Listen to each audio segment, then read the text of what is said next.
Ladies and gents, look at me. Got the camera all messed up. Ladies and gents, boys and girls, there we go. Happy Tuesday, October the 17th, 2023. I do apologize for that. Some technical issues that were self-imposed to kick off a Tuesday. But either way, guys, appreciate you all tuning in. Thank you all so much for the continued love and support. And we have got a jam-packed show for you guys here on this Tuesday. Truly content bleeding out of the eyeballs. I see in our chat already, Rebecca, Drew Johnson, Travi, Bruce, Bruba Nation, Todd Smith, John Edwards, Xavier, Ethan, Drew Johnson. What's going on? Appreciate you all tuning in. Also, those in the Big Cock Club Discord, head over to the TDC Questions channel, to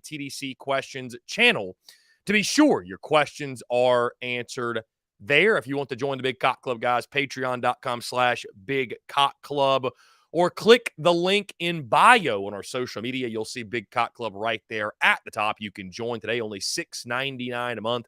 We talk Gamecocks in there every single day, guys. Ask anyone who's in the Discord, who's in the Big Cock Club. It is a lot of fun. And yeah, this hoodie, actually, Arthur Bear comments on it. It's actually a Big Cock Club hoodie, Arthur Bear. Of course, we've got the tie-dye hoodies on the store over at tsus.store. Be sure to check that out. Again, guys, appreciate you all. Your love and support on the merchandise side of the business. Guys, like I mentioned, jam-packed show today.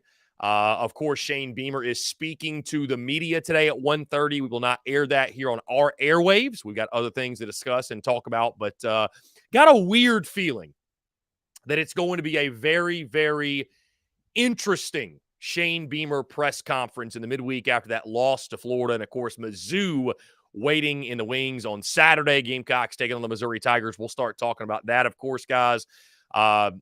Looking ahead of the game, talking keys to victory on the show today. We've also got the SEC Power Rankings for Week 8, my bookie bets of the weekend, and another rough weekend for yours truly. We need another bounce-back weekend. Of course, guys, later in the show, we've got my good friend JC Shurburtt of Inside the Gamecocks, the Big Spur. That coming up in hour number 2. And, of course, guys, we'll close out the show as we do every single day with your questions, your comments, and your voicemails in our daily mailbag segment. So leave us your questions in the YouTube chat. You can call in, by the way, and leave us a voicemail as well. We will play those on the airwaves. Final 30 minutes or so of the show, we'll get into that and get into all your thoughts and your commentary and look ahead to this weekend's game against the Missouri Tigers. With that being said, guys, like I mentioned, also one more thing.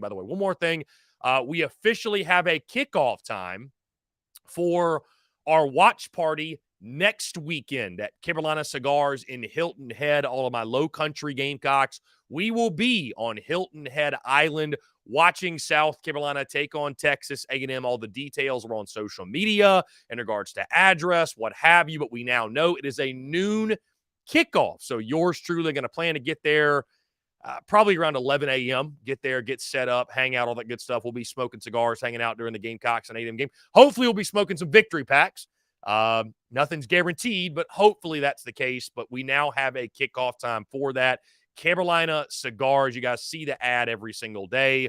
Next weekend for the Texas A&M game, watch party for Gamecocks and Aggies at the Cigar Lounge. Going to be a ton of fun. Guys, that being said, like I mentioned, we have officially hit the halfway point of the Gamecocks 2023 football season. As we do each and every single season, I'm here to hand out my grades in our midseason report card. We're going to talk offense, defense, special teams, coaching, and I'll give an overall grade for the first 6 games of year 3 of the Shane Beamer era. So let's start offensively. You take a look at the Gamecocks offense and double login, South Carolina averaging 29 points per game through the first 6 games, 410.2 yards per game. And just looking at some totals and where it ranks, guys, the 29 points per game for South Carolina actually only ranks 12th best in the SEC. South Carolina ranks 13th. Excuse me, that's rushing yards per game. Total yards per game, South Carolina sits at 7th in the SEC, 410 yards per game. Now, passing yards per game, South Carolina Near the top, of course, led by quarterback Spencer Rattler, third in the SEC, 312.33 yards per game. Isn't it ironic? The leader in passing yards per game right now, guys, it's not LSU. You would think it is. It's Georgia at 337 passing yards per game. Carson Beck having a really, really productive season. It's been a struggle to run the football, as we all know. South Carolina 13th in the SEC, 97.83 yards per game, but that facet of the game looks to be improving with Mario Anderson. And guys, you look beyond the numbers, because here's what's interesting. At this point last year, South Carolina was averaging more points per game than they are right now. At this point last year, South Carolina was sitting at around 31 points per game. This year's Gamecocks football team at 29 points per game. But nobody would sit there and say the offense was better last year than it is this year. I think what you're seeing, guys, the points per game statistic last year, I think, for South Carolina was a little bit misleading, because that was counting the defensive and special teams touchdowns. This has been all offense for South Carolina. There hasn't been a single defensive score that I can recall, and special teams neither. Special teams has not played much of a factor either. And you look at what QB1 has done. And Spencer Rattler, I mean, I think even those that had extremely high expectations of him thought he could have a breakout season. I don't know that anybody saw this coming. The type of performance he's having, guys, I think he's one of the best quarterbacks in the SEC. I think you could argue with what he's had to work with. I think you could argue he is the best quarterback in the SEC. Now, the offensive line, it's been a work in progress, right? It's been a makeshift offensive line starting out with that UNC game. The good news for South Carolina is I think the offensive line has improved since week one, but still, it's somewhat of an inconsistent unit, right? I mean, yes, against Florida, you only surrendered 2 sacks and you ran for over 100 yards, but then just 2 weeks prior to that, you surrendered 6 sacks to Tennessee. So the 25 sacks, obviously, at the halfway point is disturbing. You feel like you're starting to get somewhat of a running game going with Mario Anderson, although the running game is still a major question mark. You were able to run the football effectively against Florida. Mario Anderson just shy of 100 rushing yards. Also, you look at the wide receiver position and what South Carolina has been able to do offensively without Juice Wells has been wildly impressive, and it's because of the emergence of Xavier Legette. Xavier Legette has been fantastic, one of the best wide receivers, not just in the SEC, but in all of college football. I think we'd all agree, has really turned into that explosive downfield threat that we were all expecting. And even Trey Knox of late is starting to come on. I think 15 catches in his last 2 games. And even Joshua Simon got involved in the last game with a touchdown catch against Florida. So the tight end position is starting to contribute more and more and more. All that being said, through 6 games, I'm going to give the offense a B-. And again, the reason goes back to Spencer Rattler's been fantastic. I mean, he gets an A+, right? And if we're talking first half MVPs, it's hard for me to give that award to anybody else other than Spencer Rattler. He has been nearly flawless, and he puts on his Superman cape every single weekend to give the Gamecocks a chance. The offensive line deficiencies are the things that stand out the most, guys. 25 sacks allowed. 13th in the SEC in rushing yards, rushing offense. Now, it looks like it's getting better. Why it took this coaching staff so long to realize that Mario Anderson was the guy at the running back position, is the guy moving forward, that's a mystery that we'll never get the answer to. But it looks like there is an answer in the backfield. Again, Xavier Legette's also been fantastic, but outside of him, you know, it's been sort of who steps up this week, right? Is it Eddie Lewis? Is it Amarian Brown? Is it Nicholas Harbor? Is it Luke Doty? Is it Kerryon Joyner? Who is it, right?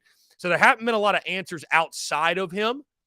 And I think when you look at this offense as a whole and where it ranks, I think a B- is the correct grade for them. Now, I think the upside is much greater than that. I think the postseason grade could be much higher because of the way Spencer Rattler's playing and because of some things that I think if the offensive line continues to progress and the running game continues to evolve. And we saw guys in that Florida game. I mean, the offense was certainly not the reason that South Carolina lost that football game. But you have to factor in all 6 games, what they've been to this point. the sack number and the rushing offense, the offensive line as a whole, that's the thing that's got to continue to come along. A B- grade I give out for the Gamecocks offense in the first 6 games. Let me also say, by the way, I'm not giving him a grade necessarily, but a job well done, I think, through the first 6 games for Dowell Loggins, the offensive coordinator. We had our doubts. I was skeptical. I mean, flat out, I was skeptical of that hiring. And I think Dowell Loggins, it's a passing grade thus far. Another step forward this offense needs to take, which we'll talk about this later in the show, playing well on the road. This offense averaging about half of the production on the road as they are at home. Got to be able to go on the road and play well on the road as well. To the defensive side of the football we go. And brace yourselves, folks, because these numbers are ugly.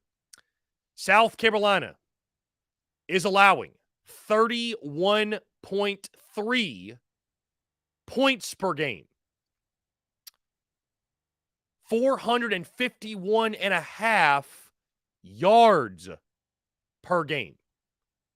Both some of the worst marks in the SEC. And to say that it's been abysmal, to say that it's made you just want to gouge your eyes out watching South Carolina defensively. I mean, guys, it has been flat out brutal. I mean, there's really no other way to put it. It's been flat out brutal when you watch this football team. And it's, I thought the defense might be an issue. I thought the defense might take a step back, if you will.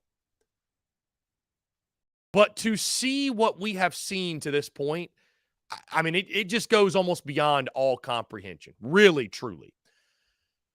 The Gamecocks passing defense, the worst in the SEC, or one of the worst in the SEC. Cannot stop anybody. If you'd have told me that the rushing defense was going to improve at such a rate, was going to improve at the rate in which they've done so this season, right? Only allowing, I think, just under 150 yards per game on the ground. Like, they've done a good job.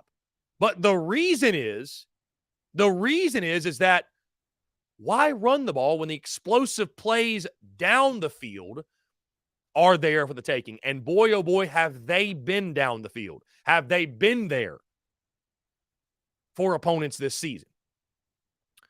I mean, guys, when you've got a pair of games in which you've allowed over 400 passing yards to a quarterback, 487 to Will Rogers, and 423 to Graham Mertz, yeah, you know you have issues, right? I mean, you know you have issues.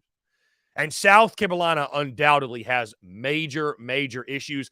That Florida game we just witnessed a couple of days ago being sort of the exclamation point on the first half of the season. North Carolina was abysmal. Georgia, you held your own. Give this defense credit. That, to me, guys, the second half of Furman and really the first half of the Georgia game, it feels like is the only good football this defense has played all season.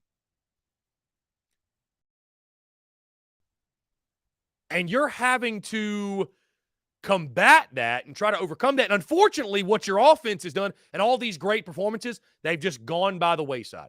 They've been wasted. Great offensive performances wasted because your defense can't stop a freaking nosebleed. A D- is where I fall with the defense. The only reason it's not an F, guys, is because I do give credit to South Carolina for stopping the run at a much more effective rate this season.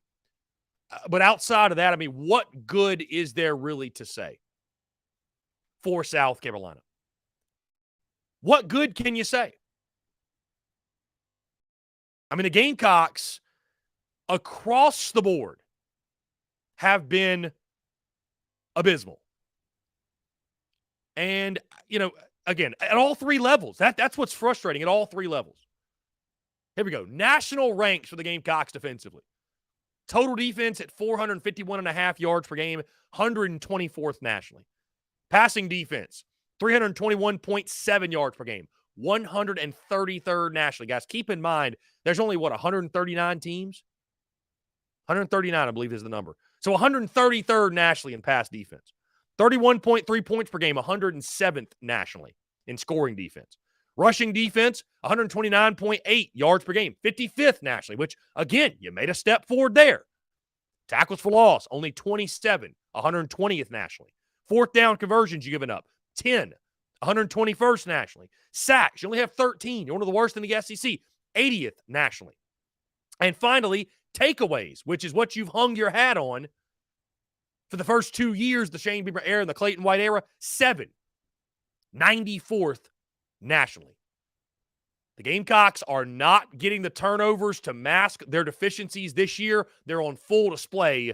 And again, a D- through the first 6 games is how I grade Clayton White's unit. Now we move to special teams. Special teams, I think special teams is a bit of a victim of how good they've been in years past for South Carolina guys, because it's not like the special teams has been terrible, right? You had the nice onside kick in the UNC game. You had a blot kick or a tipped kick against Florida. I'm trying to think what else. I mean, that's the thing, though. You haven't had a ton of great special teams plays, and you've had just as many blunders as you have great plays, I think, guys. I mean, you think about the failed 2-point conversions, and you had a botched extra point in the game against Florida, and like things that just did not happen in the first 2 years have been happening. Also, let's face it, Kai Kroger's been inconsistent. He has not been great for South Carolina this year. I'm going to give the special teams a C+. Is that a little bit more harsh than probably maybe they deserve? I mean, you could argue so, but I think the expectations were set so high for special teams, right? Beamer ball to the moon, Beamer ball. The expectations were set so high that it's made the performance this year that much more tough to watch. And again, when you got Kai Kroger, a guy that was incredible last year, shanking punts, right? Even Mitch Jeter missed a kick earlier in the season. He's been very, very good since then.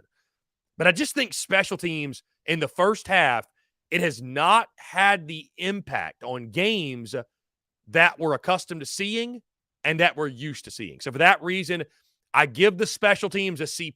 I would not be surprised if in this second half, special teams doesn't become more of a factor. But in the first 6 ball games, it was a mixed bag, to say the least. C+ for Beamer ball in the first 6 games of the 2023 season. We move into coaching.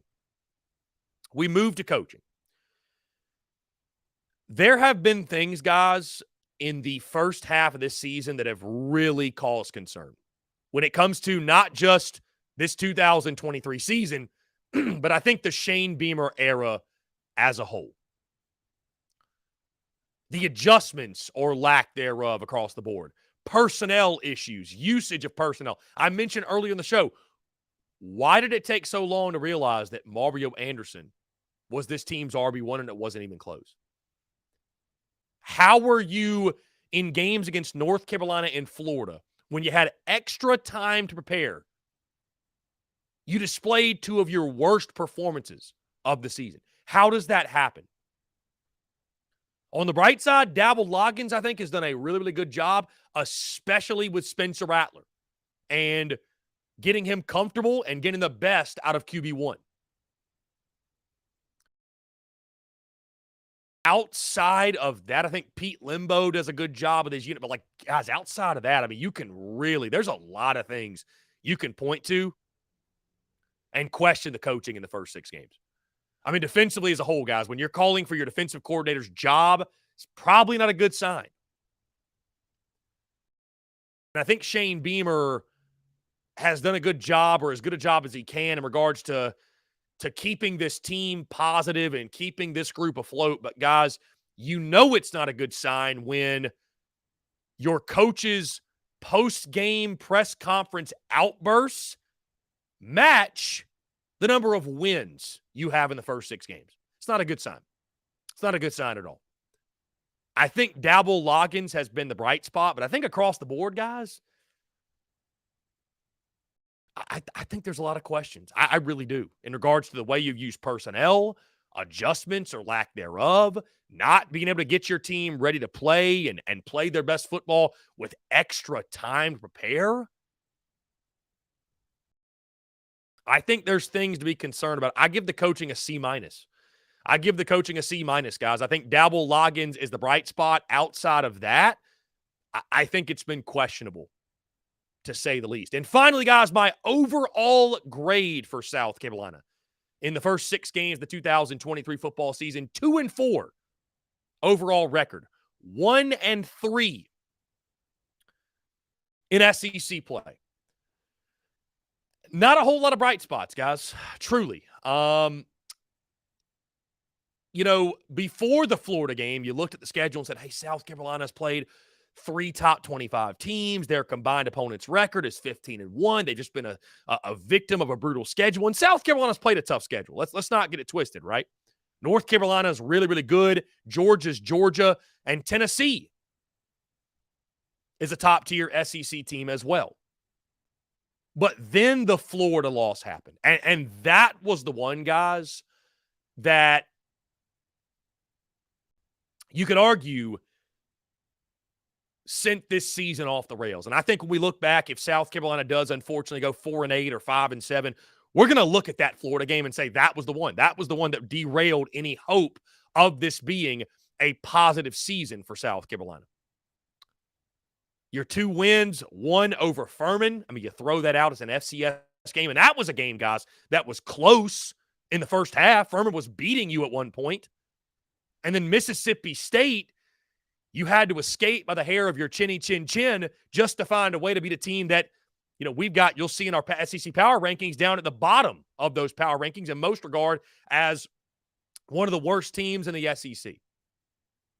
So you're halfway through this season and you don't have a quality win, I would say.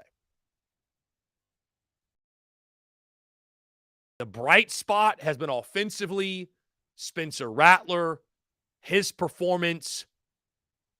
Outside of that, guys, and I'm not trying to have recency bias because the Florida game just happened and we're all down and out, doom and gloom. But, guys, the reality is there hasn't been a whole lot to crow about in the first 6 games. It just happened. There's not a whole lot of positives to draw from the first 6 games. Your offense has been good, but your defense has been abysmal. Your special teams has been so-so. Your coaching has been less than stellar. You put all that together, and you have a losing record at the halfway point. Overall grade for South Carolina football at this point, a D. I give a D overall grade.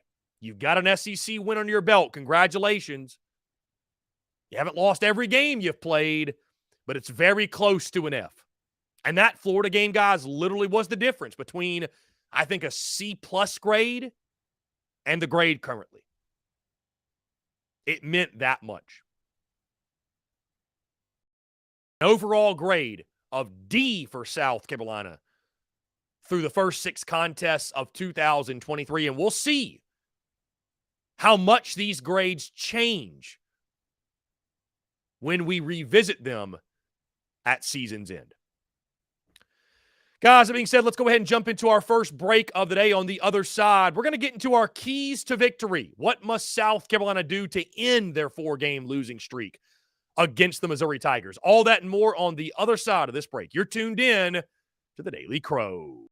The Daily Crow is brought to you by our friends at Carolina Cigars. Carolina Cigars has been in operation since 2008, recently taken over by the Peterson family in 2020. Whether you're new to the cigar scene or whether you've been enjoying cigars your entire life, Carolina Cigars has the expertise and knowledge to make your visit to their shop enjoyable. Stop by for a fine cigar and experience their classic cigar lounge where people come together, share conversations, and become friends. So if you're into cigars and you're on Hilton Head Island, you really do need to go by and see them. They offer same-day shipping nationwide, free delivery island-wide for weddings and all special occasions. They're also proud to offer premium cigars at 9 outside humidor locations around Hilton Head Island, and they have special events throughout the year as well. They want to talk to you. They want to engage. They want to share with you their cigar selection they're very proud of and their beautiful cigar lounge. When you're in the Low Country, there's only one place for cigars. That's Carolina Cigars, and there's only one place I get my cigars. That's Carolina Cigars, Hilton Head Island's premier cigar merchant. Come and share your passion. It's all here at Carolina Cigars. Give them a follow on Instagram at Carolina_cigars, or give them a call today at 843-681-8600. That's 843-681-8600. Smoke them if you got them, and tell them that Chris from the Spurs Up Show sent ya. The Daily Crow is also brought to you by our friends over at A1 Air Quality Consultants. Headaches, coughing, running nose while in the office or just in your home, call A1 Air Quality Consultants to have your air checked today. From Columbia to Asheville, Anderson to Charlotte, they are your breath of fresh air for all of your air quality needs. Be sure to give them a call or shoot them a text today at 864-619-2092. That's 864-619-2092. You can also contact them via email at a1airqualityconsultants@gmail.com. Be sure to check them out. We thank A1 Air Quality Consultants for their love and support of the Spurs Up Show, and tell them that Chris from the Spurs Up Show sent ya.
Muscle Dougie Ho.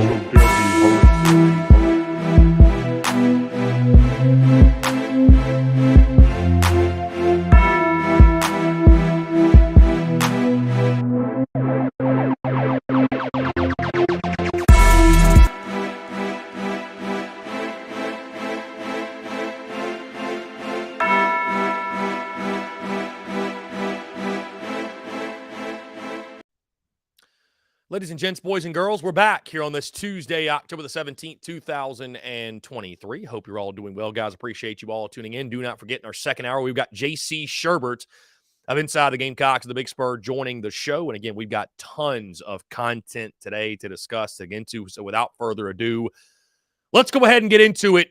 Keys to victory against Missouri. What must South Carolina do to snap that ugly 4-game losing streak? And not just Missouri, but Eli Drinkwitz as well. You recall that Eli Drinkwitz at Mizzou has won 3 in a row against South Carolina, and the 4th win that he has in that current streak came back in 2019 when he was the head coach at Appalachian State, when he brought the Mountaineers into Williams-Brice Stadium. They took down Will Muschamp's Gamecocks. So there's a lot of ugly streaks that need to end this weekend in Como. Here's what South Carolina has to do to get the win. We'll first start, guys, Right exactly where you think we would defensively. You look at Mizzou on offense. Brady Cook is in a zone. Theo Weiss Jr., Luther Burden, Nathaniel Peake, Cody Schrader. They've got real dudes on the offensive side. The big question when you looked at Mizzou, guys, coming into this season was, could Eli Drinkwitz finally get the offense clicking, right? The defense had been there. They returned over 80% of their production defensively, and the defense had been really, really good for the Missouri Tigers. It was all about, can the offense get going? Well, it appears that they found that. They were really impressive in their last contest last weekend against Kentucky, scoring 38 points on the road against a pretty solid Wildcats defense. What is the biggest issue for South Carolina and for Clayton White's unit on the defensive side? I think there's more than one thing, obviously. There's many, many problems with that group. But the area you've been most exposed is the secondary and the passing game. And South Carolina has got to find a way, because these guys didn't all of a sudden just lose all their talent, right? The Monstars didn't come in and take the talent of the secondary of the defensive backs away, right? That's not what happened. But you've got to find a way. And if this key doesn't work out, then none of the rest of what I'm going to say matters, because you've got to find a way to create more favorable matchups defensively. Nick Eamon-Warry is not a bad football player. He didn't all of a sudden lose his talent. DQ Smith, not a bad football player. These are guys that were freshman All-American a season ago. Marcellus Dial, O'Donnell Fortune, are they Cam Smith and Darius Rush? Not necessarily. I would say no. Maybe they're a step down, but they're still good football players. Keenan Nelson Jr., David Spalding. Like, guys, look at the recruiting profile of some of these guys. They're not scrubs, and they're also not inexperienced. They're all guys who have played a significant amount of snaps. But you've got to create more favorable matchups defensively, right? Putting Nick Eamon-Warry one-on-one in coverage, not going to work. Putting DQ Smith one-on-one in coverage. Because right now, offensive coordinators, you know why they're not running the ball against South Carolina, guys? Because they're going out there and seeing these favorable matchups, and they've got the quarterback to expose them. And guess what? Missouri's got a quarterback in Brady Cook that will expose South Carolina down the field yet again if the Gamecocks cannot make an adjustment. Stop asking your guys in the secondary to do things they're not capable of doing. Because an offensive coordinator worth a damn is going to look at that, evaluate it, and pick you apart. And that's what's happened to South Carolina all season long. And Eli Drinkwitz, guys, he's a good offensive mind, and he's owned the Gamecocks. So if you don't do something differently, if you don't change up something, if you can't put your players in a better position to succeed, Brady Cook and Eli Drinkwitz and Luther Burden and Schrader and Pete and Weiss Jr., they're going to pick you apart, and they're going to drop another 40 bomb on you. My second key to victory, we talked about this, guys, earlier in the show. The offense has not been this team's Achilles heel this year. I mean, this offense is doing everything it can to give the Gamecocks a chance to win. And some of this has to do, guys, with the competition you've played, right? You know, you were at Georgia, you were at Tennessee in a raucous environment. North Carolina, we're finding out, is a really, really good football team, right? But my second key to victory, South Carolina has got to find a way. I don't know what it is, if it's going there early like Florida did to South Carolina, or it's something mental, or maybe it's just, again, the competition you've played. But you've got to take the show on the road offensively, because you are averaging about half of your offensive production that you normally do. You're averaging about half of that on the road versus at home, right? So you're about half as productive on average away from Williams-Brice Stadium as you are at the friendly confines. So South Carolina's got to find a way. Get Spencer Rattler going. Fingers crossed that Mario Anderson is good to go. We think he will be, but we'll see what Shane Beamer has to say. Get Mario Anderson in that rushing attack up to speed. Obviously, Xavier Legette, if you get Juice Wells back somehow, some way, I'm not holding my breath, but that would be a huge boost. But Trey Knox, Joshua Simon, all of your weapons on the offensive side. Because, guys, you hope and pray and keep your fingers crossed that the defense can have a bounce back performance and Clayton White can go on a revenge tour and the Gamecocks defense can go out there and you put up one of their best performances of the season. But realistically, that more than likely you're going to have to outscore your opponent to win. More than likely, you're going to have to throw up 35 plus points to win this football game. So the offense has got to show up. They've got to be able to take the show on the road and go toe-to-toe with Mizzou against a really quality Mizzou defense, I might add. And my final key to victory, guys. We just talked about our midseason report card in the last segment. And what has gone right has gone wrong for South Carolina to this point. The good, the bad, and the ugly. You've got to get back to Beamer ball, man. You think about this series of Mizzou, guys. You know what's ironic? The last time South Carolina won in Como, 2017. So it's been quite a long time. And what sparked the victory on that night? A kickoff return for a touchdown from Deebo Samuel. A big special teams play sparked the victory. I don't think it's a coincidence, guys, that we grade special teams out at a C+ in our midseason grades, and this football team has fallen short of expectations. The first two seasons, we have seen special teams change games. We've seen it win games for South Carolina. And I think back to last year against Texas A&M, right? I think back to that ball game. That opening game kickoff return. South Carolina needs something like that to happen. Whether it's a kickoff return, it's a big punt return, it's a big block to open the game, a block that turns into a score. Like, this football team, defensively, you have seen South Carolina probably will not do enough to deserve to win the football game. And to win most games, guys, you got to win 2 of 3 facets. Unfortunately, South Carolina has been losing the defensive facet pretty much on a weekly basis. And so in years past where you could count on special teams as, okay, we know we're going to steal special teams. We're going to win the special teams facet, so we've just got to be good enough offensively to make it happen. That hasn't been the case. Special teams has been at best a push, if not an L for South Carolina. You've got to get back to Beamer ball. Get back to the special teams performances we're also accustomed to. And it's got to be a difference maker, I think, for South Carolina this weekend, guys, because you're looking for any sort of spark. You're looking for something positive to happen. And how do you go on the road and pull an upset as a more than a touchdown underdog? You make a big play in special teams. You make an opportunistic play defensively.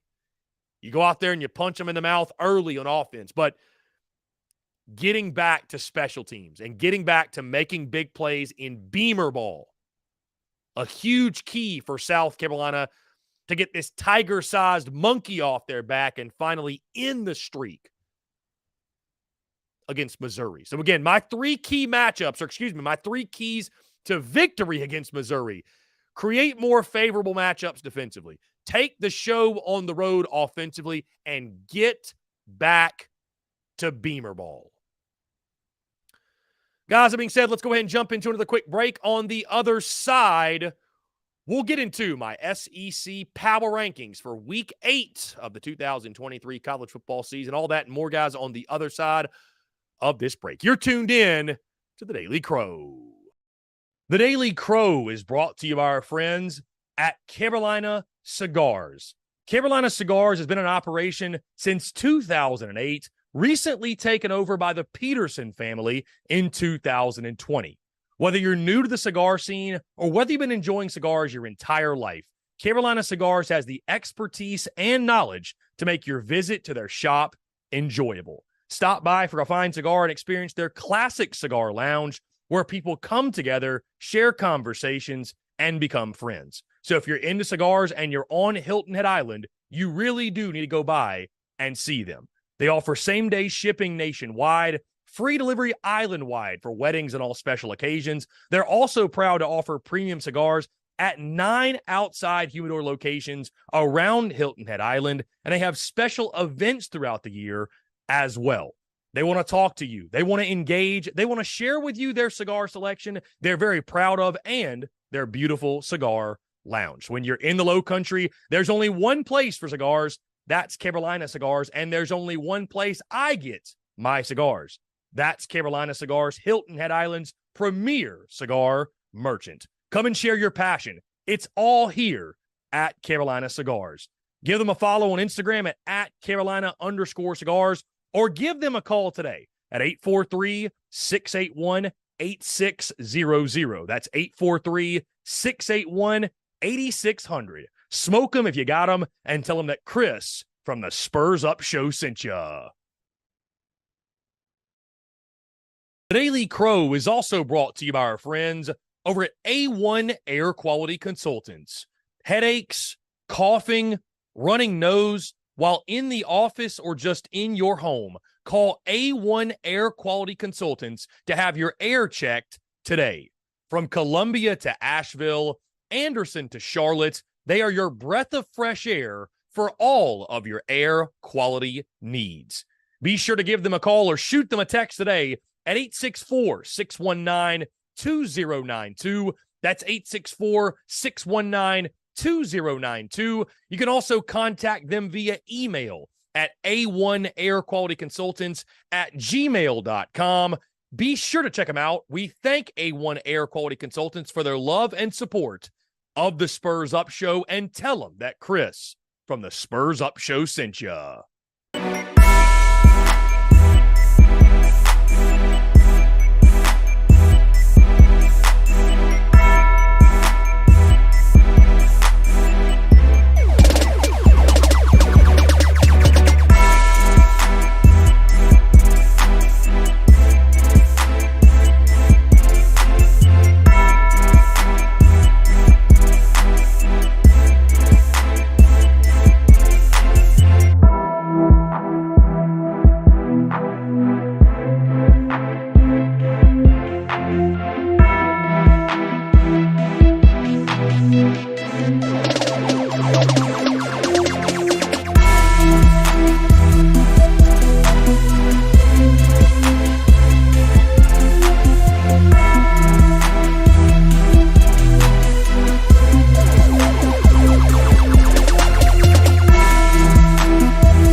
Muscle doggy ho.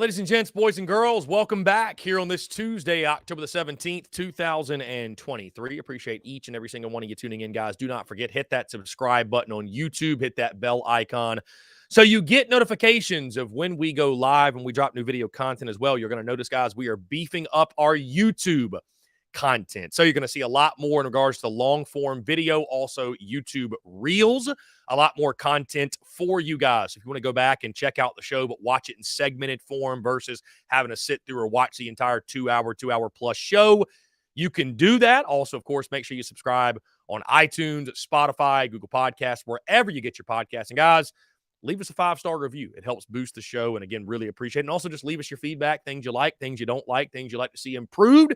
We appreciate all of that feedback. Guys, that being said, we keep the conversation rolling. SEC Power Rankings entering week 8 of the 2023 college football season. We start at number 14, the Vanderbilt Commodores, who continue to hang out in the cellar. Give Vandy credit. An inspiring performance against Georgia for, quite some time. 13 fourth quarter points. The Commodores had not scored a touchdown against Georgia since 2018, and they scored 3 of them in that ball game. That was probably the most astonishing part of that game. A.J. Swan, I think, is the answer for Vanderbilt at the quarterback position, but obviously the Doors were outmatched in that contest. But you know what? Good teams win, great teams cover. Vanderbilt covered against Georgia, but unfortunately it's not enough to move up the SEC Power Rankings. They stay in the cellar, holding on to that number 14 spot. At number 13, the Mississippi State Bulldogs, who were on a bye this past weekend. They stay at that 13 spot. Actually, forgive me, they are back at the 13 spot. We did have some movement really at the bottom of the SEC Power Rankings, but Mississippi State in this spot. They got a big opportunity this upcoming weekend against the Arkansas Razorbacks. I believe the Bulldogs are a 7 or a 7.5 point underdog in that game. This is a big game for Zach Arnett, guys. This game is huge. Also, by the way, Mississippi State ranks dead last in the SEC in recruiting. So Zach Arnett needs some positive things to go his way very, very, very quickly, because a once proud program under Mark Leach, it feels like it's starting to somewhat fall off of a cliff and fall into the depths of the SEC West. And of course, no more East and West starting next year, but still, it's starting to really fall down that SEC ladder. Huge game for them this weekend against the Arkansas Razorbacks. At number 12, I've got the Auburn Tigers. Guys, a tough loss for Auburn of the weekend. I thought Auburn was going to hang much tougher than they did. Got blasted by LSU, a final score of 48-18. It's all about the quarterback position, guys. I mean, what are they going to get on a weekly basis from Peyton Thorne and Robbie Ashford, that offensive attack? And they got a really, really interesting game this weekend against the Ole Miss Rebels, a night game at Jordan-Hare. So you can expect that it'll be a raucous environment, a crazy crowd. And I think the Vegas spread is reflecting that there's an opportunity. Some weird things could happen in this football game, right? You look at the spread, 6.5. Ole Miss only a 6.5 point favorite. I think everybody would look at that and say, Ole Miss is definitely a better team than Auburn. Why is that spread so close?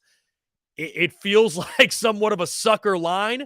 But either way, Auburn coming off that tough loss to LSU, they do stay down here at the bottom of the SEC Power Rankings, number 12 in our Power Rankings. At number 11, I've got South Carolina. Guys, the reality is this. You're 2-4. Your 2 wins come over FCS Furman and Mississippi State, who is at number 13 in the Power Rankings. And I know, guys, many folks will raise issue to the fact that Arkansas is at number 10 and South Carolina is at number 11. Well, they don't have an SEC win yet. What's good?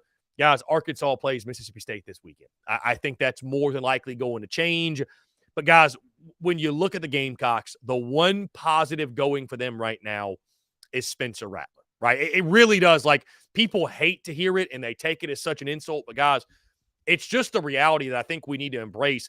This is a one-man football team. This is a one-man wrecking crew. Give credit to Xavier Legette. Give credit to Mario Anderson. But, none of it happens without Spencer Rattler. This is probably a one-win football team. It is a one-win football team without Spencer Rattler. That's the thing to hang your hat on. But the defense is atrocious. The special teams isn't winning a games like it used to. And South Carolina is staring down the barrel of a potential 4 or 5 win finish in year 3 of Shane Beamer. So 11th in the SEC Power Rankings is where I have South Carolina. And again, I think it's well-deserved after that showing against the Florida Gators, losing that game, and not just losing, but allowing Graham Mertz to have a career day and losing the game on your home field with extra time to prepare. It's inexcusable for a number of reasons. Again, guys, like I mentioned, At number 10, I've got the Arkansas Razorbacks. Arkansas showed me something over the weekend. I know it was in a losing effort. Don't get me wrong. I thought Arkansas, though, showed a lot of heart, a lot of fight. And I thought this was a team, guys, that had given up on the season. They have not. They have not. And I tell you this. I can't tell you guys right now that if Arkansas and South Carolina played on a neutral field that I picked the Gamecocks. I don't know that I could tell you that right now. I don't know that that's the case. I don't know. I just genuinely do not know. My confidence level, obviously, as you could tell, would not be very high. So that's another one of the reasons I've got them ranked 10th. I mean, you love KJ Jefferson's game. And again, this is a guy, another quarterback that's doing all he can to help his team and get the victory. And I think he's doing all he can in what feels like somewhat of a flawed offensive system with Dan Enos, and Rocket Sanders is out. We know Rocket Sanders is also going to be out for this game against Mississippi State. So what Arkansas is doing, trying to overcome not having one of their best players, arguably their best player in Rocket Sanders. Arkansas in a losing effort showed me a lot of heart, a lot of fight, but this is a big one this weekend, guys. I think this is the game. And I think Arkansas and South Carolina, guys, are in very similar positions in the sense that both need to lock in for the long haul with their respective head coaches. I think both need to do that. I think it'd be the wrong move to pull the trigger so early in their tenures. This is a game this weekend, though, for Sam Pittman. He has to win. I mean, this is as must-win as it gets for Sam Pittman. You lose to Mississippi State on your home field, and I think Hog fans are going to demand for heads to roll. Speaking of heads rolling, that might be happening soon in College Station. At number 9, I've got Texas A&M. I mean, Texas A&M, guys, is just the kings of disappointing. I mean, they are just – it's incredible to watch the demise and the downfall of Aggie football. It really is. And I think Jimbo Fisher, as you sit now 4-3, you got to really – if you're wearing the maroon and you're the 12th man, you got to take a step back and say, you need to prepare, I think, for life after Jimbo. Like the search should begin now. It should. The search for a new head coach, at least surveying who is out there. At least be willing to survey and say, okay, if we made the move, if we pulled the trigger, who would we go get? I think you at least got to do that, guys. I think you at least have to do that. I mean, it's just every time you have any sort of expectations for Texas A&M, they fall flat on their faces. And if they had a coach that was worth a damn in that Tennessee game, Texas A&M wins the football game, guys. I'm so tempted to put A&M 14th, guys, because Vandy's a worse football team. State's a worse football team. But those teams have low expectations. There's no team more disappointing who falls more flat with more talent than Texas A&M. At number 8, I've got the Kentucky Wildcats. Guys, Kentucky, I mean, got exposed, right? Kentucky, simply put, they're a good football team, but they are never going to live up to their potential as long as Devin Leary is mid. Like Devin Leary, you could say he's been the most disappointing player in the SEC. Like, he has been one of the most disappointing players to this point in the SEC. I mean, every week it's like 14 of 27 for 150, 2 touchdowns, 2 picks. Like, every week. He's such a pedestrian quarterback. It's not even funny. And, like, I'm not saying that to slight Devin Leary or talk crap on Kentucky. I think Kentucky fans will probably agree. On your home field, up 14-0 early, and you let Mizzou just boat race you. Kentucky at number 8. At number 7, the Florida Gators. Guys, they deserve to move up. I think Florida, Florida was the punching bag of the SEC over the summer. They were the punching bag of the SEC. They were that team that everybody picked on. Florida's going to be no good. Graham Mertz, 14th best quarterback in the SEC. I'm guilty of it. Listen, I picked Florida to go 5-7 this year. I listed Graham Mertz as the 14th best quarterback in the SEC. And it's just about time we put some respect on Florida. I'm not telling you they're going to win 8 games or challenge Georgia, but like they sit at 5-2 right now going in their bye week. And The two losses, obviously that embarrassing loss to Kentucky, but that feels more like the outlier than anything right now. The other loss to Utah, which over half the teams in the SEC would have lost that season opener to Utah. Graham Mertz should be regarded as one of the best quarterbacks in the SEC, guys. I mean, and that Gators offensive attack, I mean, they were fantastic against South Carolina. Now, was that just a product of South Carolina being inept, or has Florida turned a corner? We shall see. But you got to put some respect on the Gators, man. 5-2 overall, bye week. Then you got the Georgia game, which all of a sudden looks that much more interesting with Brock Bowers not being available and the way Florida's playing. They've got Arkansas down the stretch. That's a winnable game. It gets really tough for them in the second half, but all in all, a really impressive performance by the Florida offense against South Carolina. Also, just showing the clutch factor was the thing that stood out to me the most. But it's time we come to grips with, and it's time we put respect on Florida, because we all had our fun using Florida as the punching bag over the offseason and picking on the Gators and picking on, Sunbelt Billy and Graham Mertz, 14th best quarterback, and Florida stinks. They're no good. Hey, Vandy might finish ahead of Florida. Like, we all had fun with that conversation, but now I think it's time for folks to face the music. The Gators are 5-2, and they just beat South Carolina. You got to give credit where credit's due. Guys, at number 6, I've got the Missouri Tigers at number 6. I was tempted to rank Mizzou higher, but 6 feels like the right spot here. And also because, guys, I've got Tennessee at number 5. Both of those teams won this past weekend. And as impressive as what Mizzou did in Lexington, it wasn't enough to bump Tennessee out of the 5 spot after they won as well. So Mizzou at number 6. Obviously, Gamecocks travel to Como this weekend. 6-1. Mizzou's already bowl eligible, guys. And early in the season, it was, look at the schedule. They fluffed the schedule.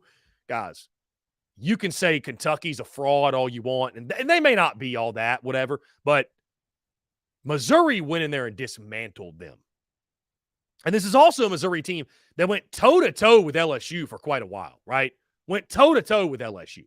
So this is a good football team. Missouri is a damn good football team.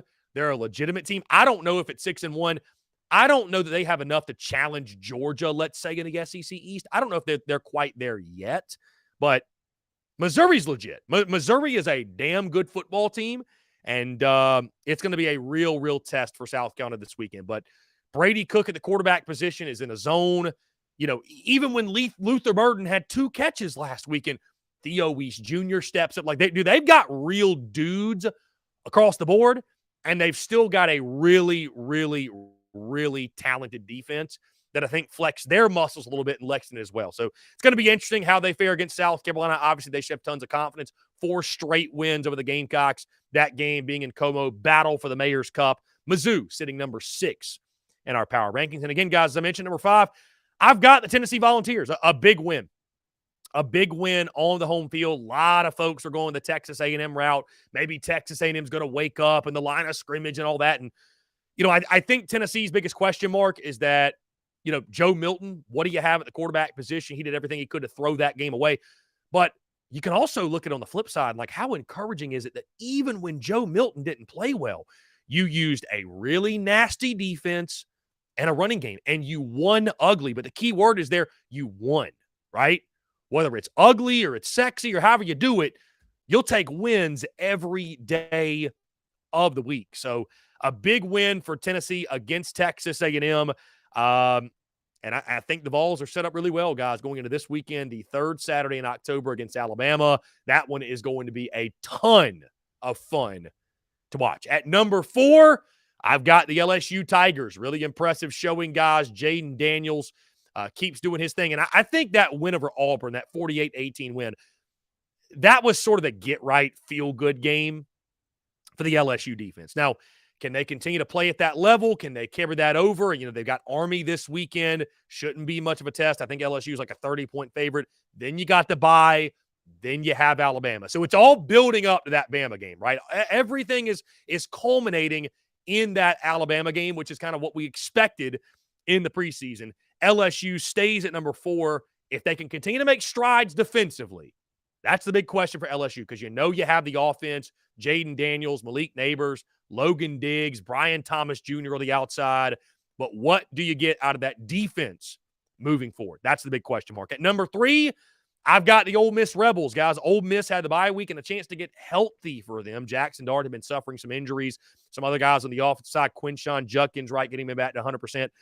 Big game, a scary spot for Ole Miss this weekend at Auburn, a tricky game under the lights at Jordan-Hare. But Ole Miss, after the bye week, they stay in our number 3 spot. At number 2, I've got the Alabama Crimson Tide. They're staying in a 2 spot for now. Bama's got to show something this weekend, man. It's crazy to me how bad the offensive line is. It's stunning. It's stunning. Jalen Milroe, I think, was solid, not great against Arkansas, but it was a weird performance for Bama against Arkansas. Like, just sloppy, like not what we're used to seeing from the Alabama Crimson Tide. Just, we're not used to seeing that, right? So, a big weekend, again, 3rd Saturday in October, one of the most fun rivalries in the SEC now that I think Tennessee's put some juice back into it. But a big revenge spot, obviously, in Tuscaloosa, a massive game for Nick Saban and company. And at number 1, the Georgia Bulldogs remain. Again, a sloppy game at Vandy. What can you really take away from it? A 17-point victory. The bigger storyline coming out of that, how will Georgia fare without Brock Bowers, right? The Dogs, they go on their bye week. They prep for the Florida Gators in the world's largest outdoor cocktail party, which should be a ton of fun. But, life without Brock Bowers, it's a real thing, and they couldn't have afforded to lose him at a worse time when you see the slate of games they have upcoming and the stretch that closes out the season. And who knows, maybe the SEC East gets wacky. But for now, guys, obviously the Georgia Bulldogs, the creme de la creme in the SEC in the very top, and Georgia remains number 1 in our SEC power rankings. Guys, that being said, let's go ahead and jump into another break. On the other side, we'll keep the conversation rolling here on this Tuesday. All that and more on the other side. You're tuned in to the Daily Crow. The Daily Crow is brought to you by our friends at Carolina Cigars. Carolina Cigars has been in operation since 2008, recently taken over by the Peterson family in 2020. Whether you're new to the cigar scene or whether you've been enjoying cigars your entire life, Carolina Cigars has the expertise and knowledge to make your visit to their shop enjoyable. Stop by for a fine cigar and experience their classic cigar lounge where people come together, share conversations, and become friends. So if you're into cigars and you're on Hilton Head Island, you really do need to go by and see them. They offer same-day shipping nationwide, free delivery island-wide for weddings and all special occasions. They're also proud to offer premium cigars at 9 outside humidor locations around Hilton Head Island, and they have special events throughout the year as well. They want to talk to you. They want to engage. They want to share with you their cigar selection they're very proud of and their beautiful cigar lounge. When you're in the Low Country, there's only one place for cigars. That's Carolina Cigars, and there's only one place I get my cigars. That's Carolina Cigars, Hilton Head Island's premier cigar merchant. Come and share your passion. It's all here at Carolina Cigars. Give them a follow on Instagram at Carolina_cigars, or give them a call today at 843-681-8600. That's 843-681-8600. Smoke them if you got them, and tell them that Chris from the Spurs Up Show sent ya. The Daily Crow is also brought to you by our friends over at A1 Air Quality Consultants. Headaches, coughing, running nose while in the office or just in your home, call A1 Air Quality Consultants to have your air checked today. From Columbia to Asheville, Anderson to Charlotte, they are your breath of fresh air for all of your air quality needs. Be sure to give them a call or shoot them a text today at 864-619-2092. That's 864-619-2092. You can also contact them via email at a1airqualityconsultants@gmail.com. Be sure to check them out. We thank A1 Air Quality Consultants for their love and support of the Spurs Up Show, and tell them that Chris from the Spurs Up Show sent ya.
Marshall Dougie, ho.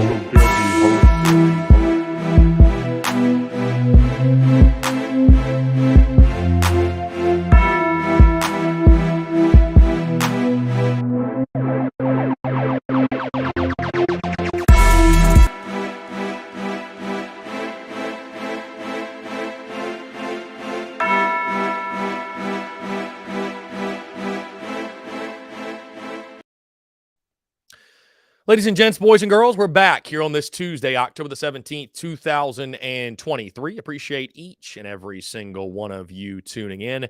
We got a really exciting conversation with our friend JC Shurburtt of the Big Spur upcoming. Also, of course, guys, you know, Shane Beamer speaking at 1:30. We will not air that here, but of course, we'll have tons of content in regards to coverage of that event, everything Shane Beamer has to say after the show. So stay tuned to social media.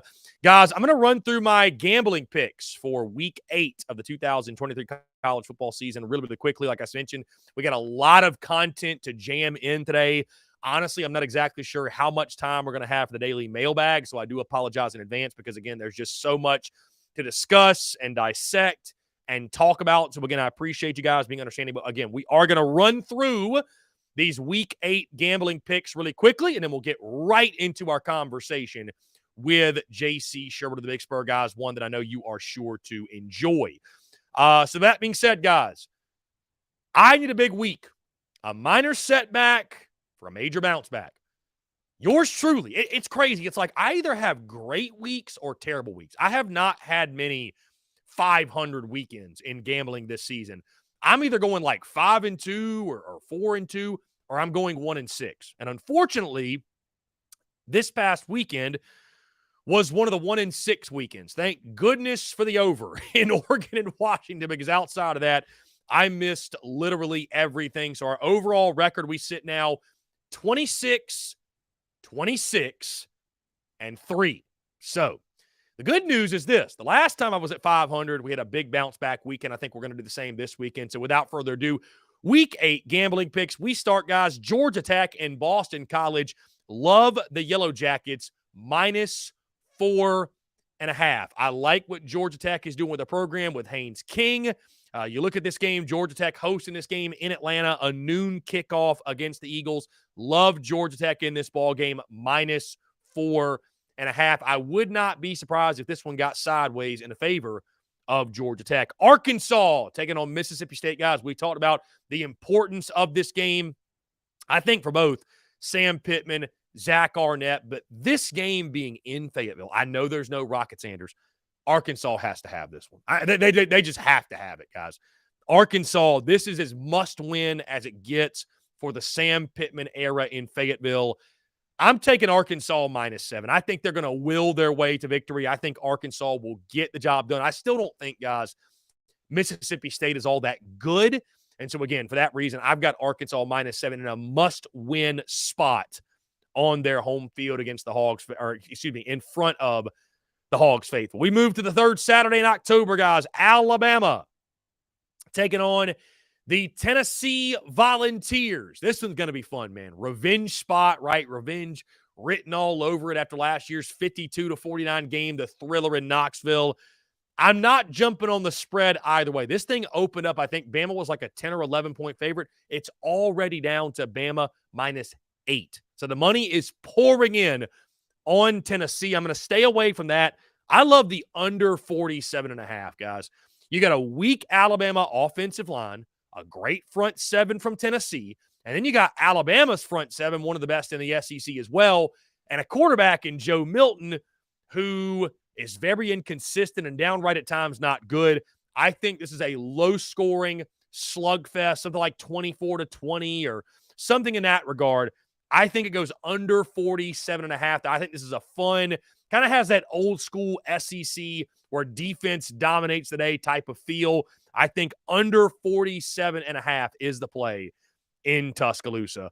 South Carolina travels to Como to take on the Missouri Tigers. Guys, what's interesting is South Carolina opened up as an 8-point underdog. That line is now 7.5. So money is coming in on South Carolina to at least keep this thing close.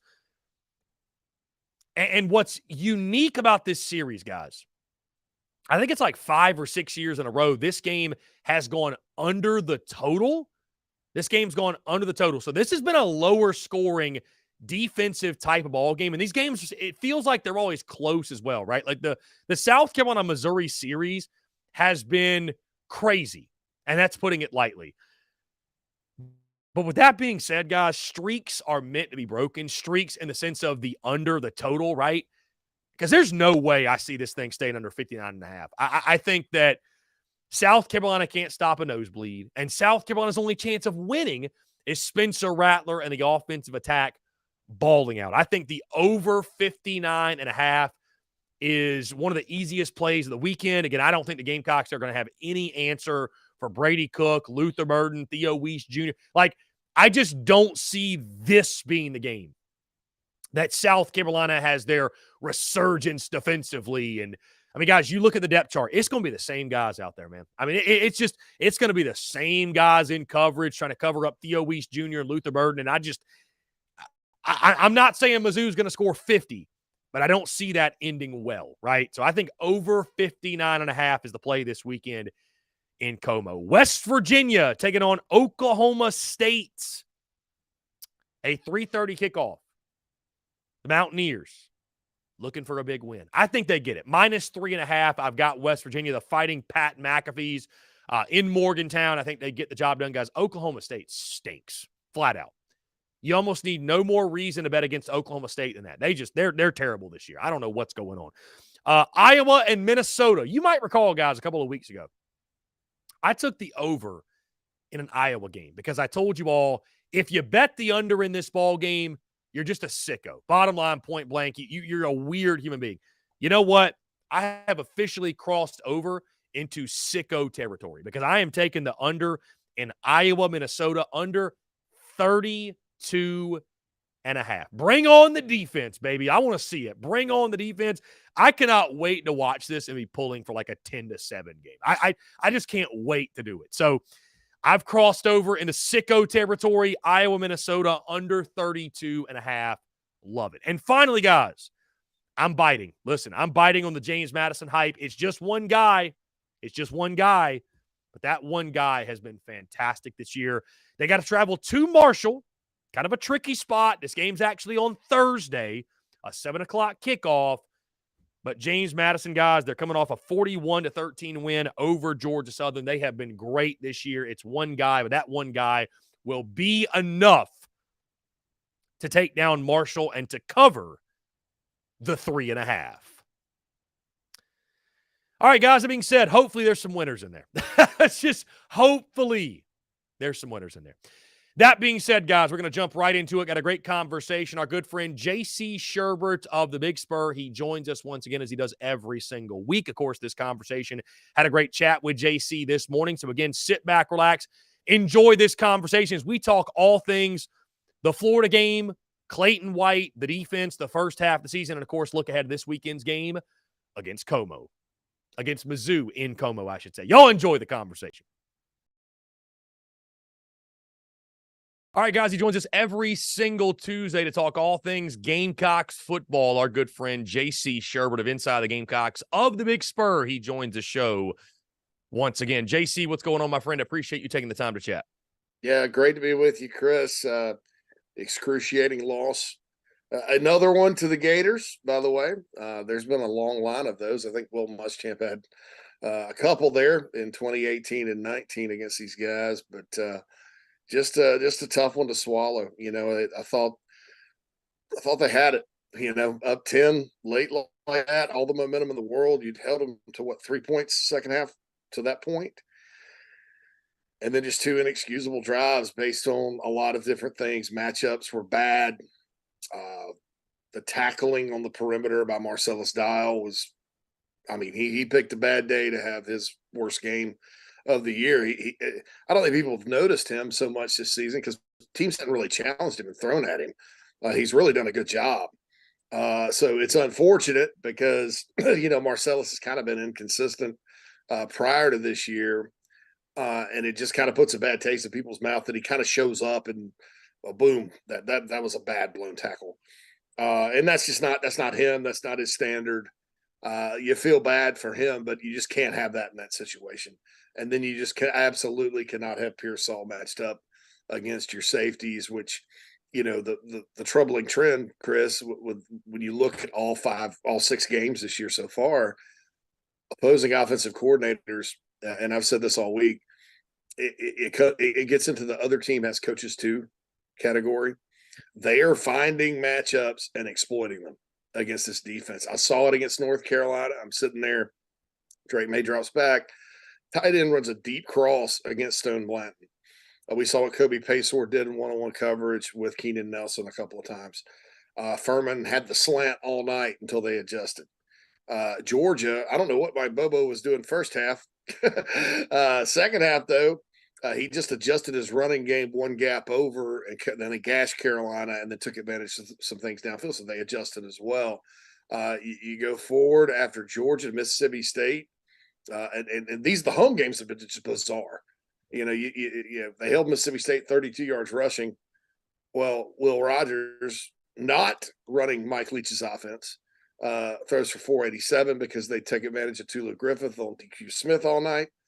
Tennessee attacked the perimeter in the run game like there was no tomorrow, and really had her number defensively, running the ball. And then we go right back to the same Mississippi State type of performance against Florida, but this time it cost them because you were able to hold them to 71 rushing yards. I know 30 of it came on that safety or whatever at the end, but still, man, South Carolina held Florida's run game in check. If you'd have told me the Gamecocks would have outrushed the Gators, I'd have said Carolina's winning by at least 2 or 3 scores, and they should have. But then they go and blow it like that. And it's another record game for a quarterback that you're not really expecting to come in and light you up like that, against a receiving core that's got 1 or 2 good players and a tight end. And it just adds up to a disappointing defeat.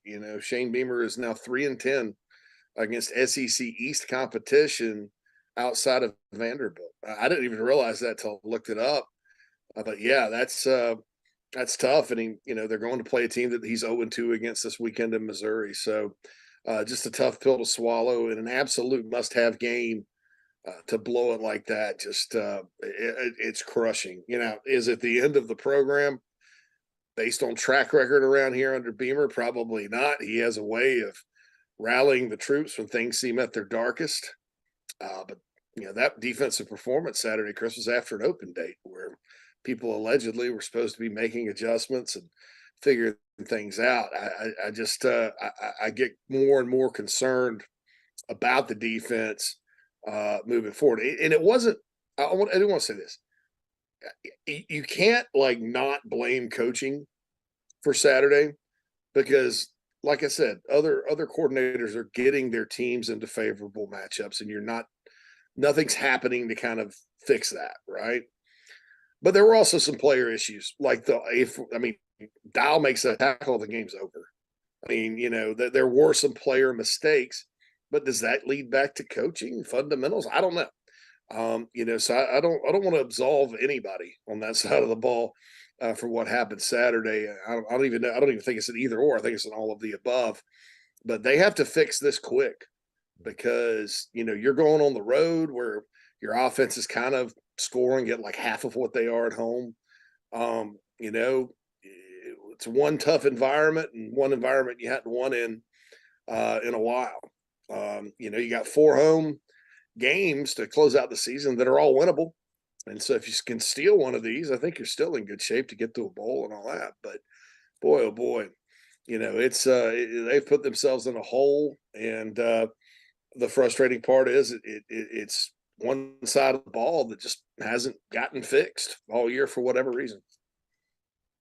And JC, you mentioned that, we were just talking off air about that was, I guess, the most demoralized you had felt after a game since 2017 Kentucky. I mentioned the vibe of that game was like 2014 Tennessee. I'll never forget leaving the stadium that night and how dejected I felt. And then I think back too, to like you mentioned, the series against Florida. For some reason, there's just been these excruciating losses, whether it's been via blowout like last year or my mind goes directly, JC, to 2018, right? Who can forget in the Swamp when you're up by I think 17 or 14 points, and you end up losing that game. That was the Felipe Franks shushing his own crowd game or whatever it was.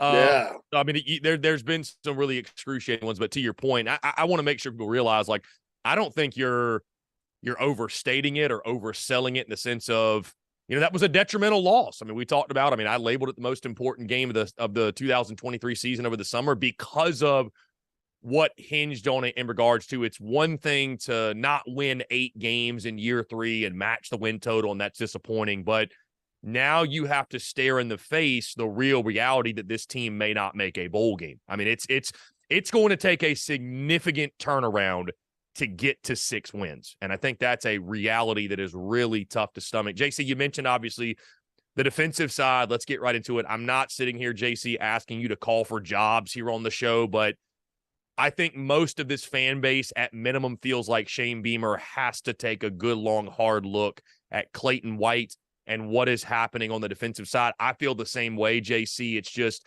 the defense, you hate to say it's been smoke and mirrors the first 2 years because I think that's taken away too much from what they've done. But we had the question, JC, if the turnovers aren't there, right? If it's not turnover aided and things happening, can they still be a good defense? And the answer this year has been a resounding no. And what's most shocking to me, JC, is, we felt like if the rushing defense improved, this defense was going to take steps forward, undoubtedly. The rushing defense has improved, but JC, I don't know whether it's because South Carolina is that much better at stopping the run, or like you mentioned, teams have just realized there's explosive plays to be had down the field. Why would you run the football? So you mentioned your concern level. Obviously, I definitely think it's personnel as well. Way too many missed tackles, way too much sloppy play. Everything I just said, where do you sit in regards to when it comes to defense? I think at minimum, like I said, you're on the side of Shane Beamer's going to have some really tough decisions to make. No matter how the rest of this season goes, he's going to have some tough decisions to make at season's end. Yeah, I'll say this, a couple thoughts. First of all, on the turnovers, you can't always count on those, no matter how much you emphasize it, no matter how much you pride yourself on forcing turnovers. It's that old adage, the way the ball bounces.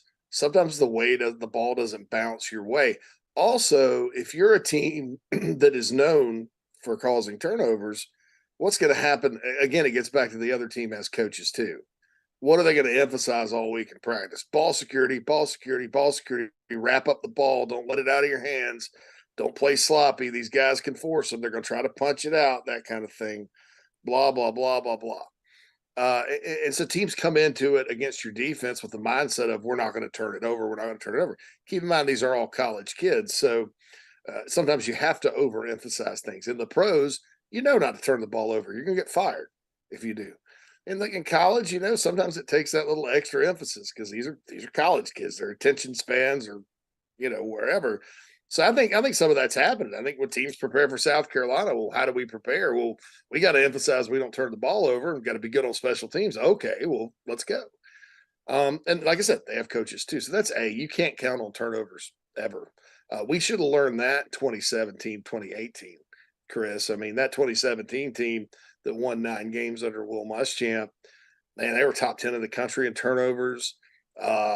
I think Dante Sawyer led the country in fumble recoveries or forced fumbles, something like that. Recall, JC, they got 5 in that Michigan game to turn that game. 5. The Gamecocks were dead in that game, and then Michigan, it almost felt like handed South Carolina the football game. That was the trademark of that team. They were, guys like Sky Moore were ball hawks, and you had the ability. The D line that year, I thought, was pretty disruptive. Lance Thompson did a good job getting them to get the ball off people and stuff.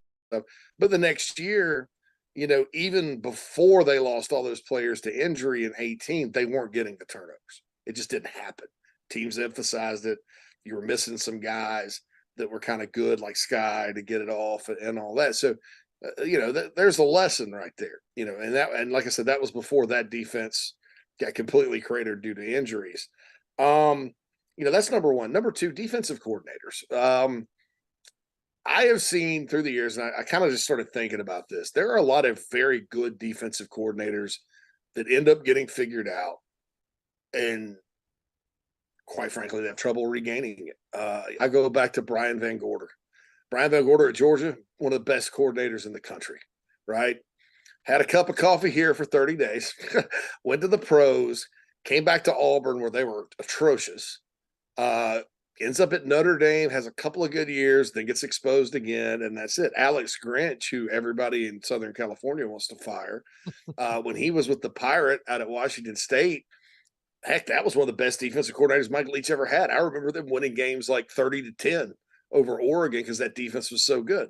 Well, he gets to Oklahoma and Southern California. Well, teams kind of figured it out, right? Tyrone Nix here, when he took over for John Thompson in 2005, he got that defense so much better. I mean, they weren't winning games 40-30. They weren't 16-15, 14-10, 13-9, those types of games because he was that good.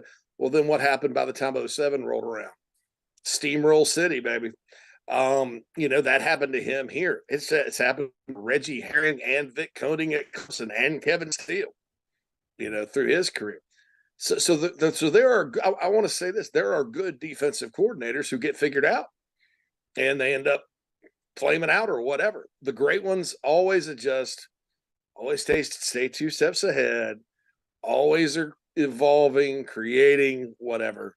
And they don't, and sometimes they'll hit a bad spot like this. I mean, there's 6 games left. Clayton White, I don't know that we know yet, because if he adjusts and has a massive turnaround, then we're all just sitting there saying, well, at least he got it together the last 6 games. But right now, it is clear when you watch this team, and I'm not even smart enough to know how to fix it. Like, what would it do? Do you put a safety in the box?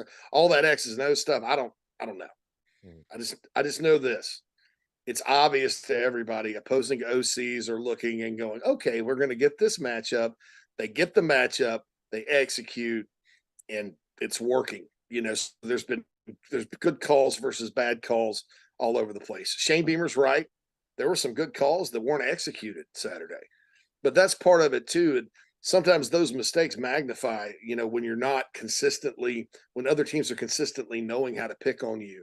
That's more magnified than maybe it should be. So, they got to go back to the drawing board and do something, whether that's personnel, whether that's playing different guys in the secondary. I know K'Wan Banks has looked pretty good when he's been out there covering wise. He's a lot smaller than those other dudes, but he packs a punch, and I doubt he misses that tackle on the perimeter.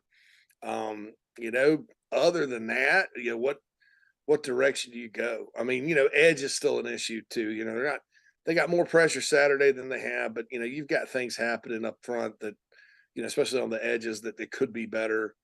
But all in all, man, it's just the simple fact that coaches are coming in, playing South Carolina, looking at them, and they're figuring out what to do and doing it. If it wasn't that, Chris, then you wouldn't have seen Mississippi State go downtown like they did.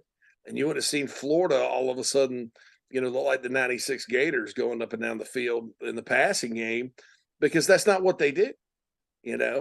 They're specifically coming in and going, hey, this is open. This is the matchup we can definitely get. They're not adjusting. Let's exploit it. Because otherwise they'd have just sat there and tried to run the ball and not know. But good coaches figure things out. There's a lot of good coaches in this league, and we'll see what Clayton White, sometimes you got to have an answer, and we'll see what his answer is starting Saturday. And JC, unfortunately, it's another wasted outing by the offense. A fantastic outing by so many guys on the offensive side of the football, led, of course, by your quarterback. Spencer Rattler did everything he could, put on his Superman cape, and did all he could to keep the Gamecocks in the football game and win that football game. Went 23 of 30, 313 yards, 4 touchdowns, an interception. He was only sacked twice, but, I mean, a lot of times evaded pressure, right? That number could have been much higher. He used his legs yet again, 7 carries for 46 yards on the day, 6.6 per carry. Mario Anderson was fantastic. We can at least say the Gamecocks have most definitely found their RB1 in Anderson, 20 for 98, along a 30, 4.9 yards per carry. And he worked in the passing game, 2 for 23, had that touchdown catch. Trey Knox continues to be a main target, 8 catches on the day. Xavier Legette had a great day, over 100 yards receiving. A lot of positives and a lot of bright spots, JC, on the offensive side. And again, the only shame of it is that it went for naught in a losing effort. Your thoughts on the offensive side, because again, there's 2 sides to every coin. And I would say if you're looking for positives as a Gamecock fan. The good news is this: you've got a quarterback and a running back now leading an offensive attack. And what they did, by the way, let me say, JC, on the offensive line. I know you've talked about this. Nick Gargiulo at center, Trey Jones at right guard, Vershawn Lee at the right tackle spot. And obviously some other guys slid in and out of there, but I thought that was a pretty solid combination. I know Florida's not the best defensive line you've played, but I think the offensive line, you're seeing the progression. You're seeing the improvement from week to week to week. Again, it's unfortunate. It's in a losing effort, but there are a lot of positives to draw from the offense. And I think that's the thing you hang your hat on right now, is saying, hey, if we do go 4-2 in the last 6 and get to bowl eligibility, we've got an offense that at least is going to give us a chance to do that. Absolutely. And I'll say this. I mean, the key for the offense now is you got to, you ever heard another old adage, take this show on the road? They got to take this show on the road. Now, look, North Carolina, I think we're all figuring out, is a pretty good football team. I mean, a really good football team. And even in that game, Chris, South Carolina's inside the 23 times late in the game. They could have scored all 3 times. 9 sacks. First, chalk that up to whatever. Neyland Stadium and Sanford Stadium are ridiculously difficult places to play, and especially score points, especially in Neyland these days, because they're playing really good defense up there. But, starting with Missouri, the offense right now, away from Williams-Brice, they're about half as productive. Scoring, yardage, whatever, mistakes, that kind of thing. So they need to take that up a notch if they're going to win one of these next 2 on the road. I did like what they did. Vershawn Lee, the tackle's kind of been on the table since August. Somebody mentioned that to me back in August. And I think he's been awfully good at center this year. He's very athletic. He's one of the most athletic linemen they have. And people forget, in the 2020 opener, Vershawn Lee played about 6 snaps out there at right tackle as a true freshman against Tennessee that night. So he's got experience. Moving Nick to center was it's seamless. And then Trey Jones, he's another really good athlete. I guess he's been the backup center, and they finally moved him over to guard. And I thought he held his own too. Now, when Vershawn got hurt, I do want to say this: Sidney Fugar probably had his best game. Was he perfect? No, not by any stretch. But he actually, that wasn't like the end of the story. When Vershawn went out, Sidney actually went in there and held his own. So he's at least getting somewhat better. But I'll say this, I think Josh Simon, I've been kind of hoping he gets more touches, and that's not a huge complaint. I just think he brings a little, you notice these kids that are from the state that were at the lower level that come back, like Simon from Western Kentucky and Mario Ennis from Newberry. They play like every play's their last. And I think that gets everybody charged up. And I've got a deep appreciation for how they play the game. And so I think they're in good shape there. Getting Juice Wells back would be even better. I mean, if you start talking about the grand scheme of the offense, but that's the key for them. Take the show on the road, have a explosive outing in somebody else's stadium, because, right now it's probably a function of schedule. I think, that they haven't necessarily been as productive away from Williams-Brice as they can. But like I said, the opener was one thing. Neyland and Sanford are 2 other different animals. That this isn't what they're not going into one of those types of environments on Saturday, although they are playing a really good football team. JC, I think, too, we should give credit to Dowell Loggins. I thought the play calling, I thought the design was great. I thought the way, we've all been clamoring for, we want Juju McDowell, for example, utilized, but in a certain way. I thought the way they utilized him was beautiful. Like you mentioned, getting Joshua Simon involved, 1 catch, 1 touchdown. And what do you know? Old Nicholas Harbor got himself a catch down the field. Even Gabe got to check that off their list. So, I thought all in all, you can nitpick all you want, I assume, and we'll see, right? It's only 6 games into his first year, but halfway through, JC, I got no complaints. I mean, really, from the play calling perspective, I thought that was a beautifully called game on Saturday. And the thing I like about him is, he's, I talked about always evolving. You kind of listen to his press conferences and you can pick up on what he says. And you have to do this in the NFL. See, there's good traits and bad traits when you're coaching college you can get from the NFL. And The previous guy, that was here 1 year in the NFL 1 year, obviously brought a whole lot of things that you probably don't belong in college with him. But the other thing about the NFL is you're constantly retinkering. What can we do better? Because opposing defensive coordinators in the NFL will catch up to you in a heartbeat, and you're all dealing with great players, right? Every week, that's the best players in the world.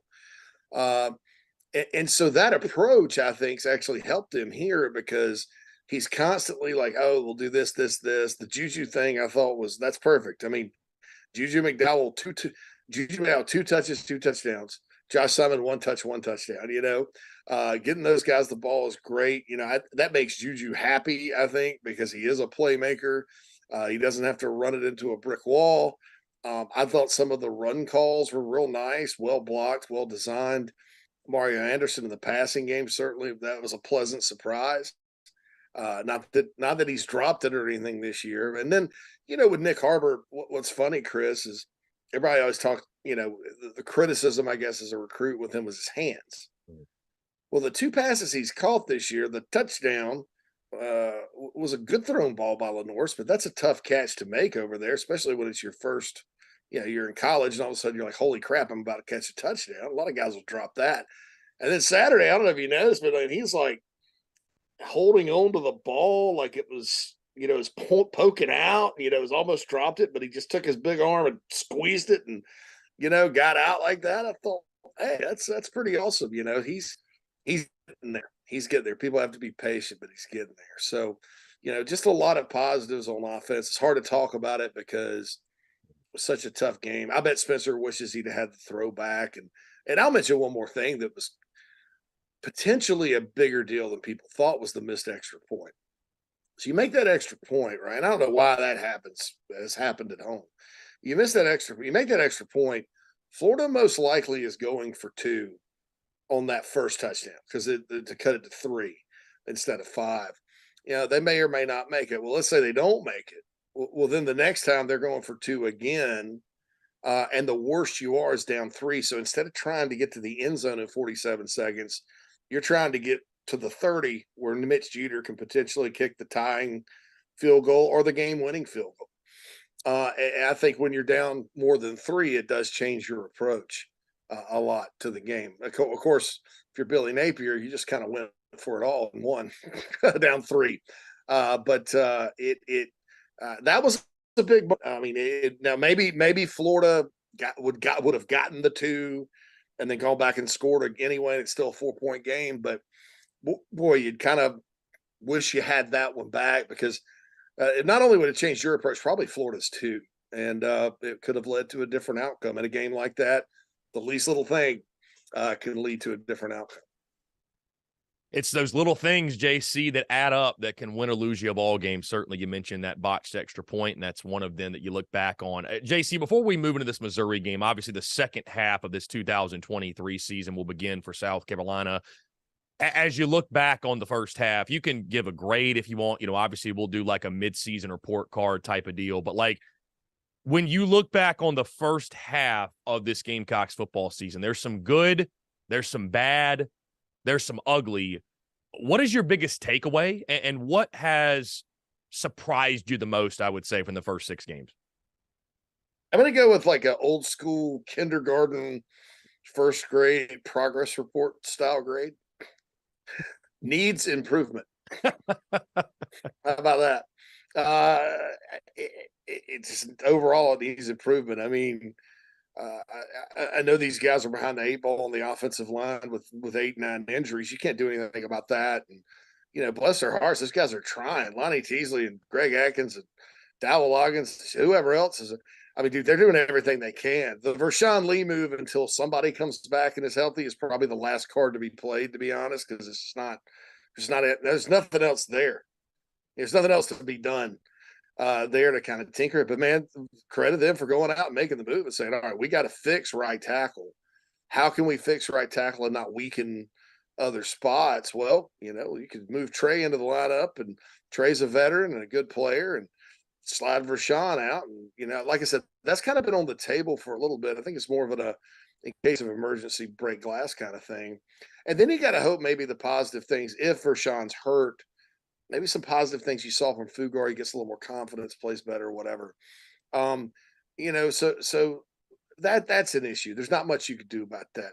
Running back, yeah, it's kind of hard to think that maybe you shouldn't have started Mario Anderson from the beginning. And I don't know.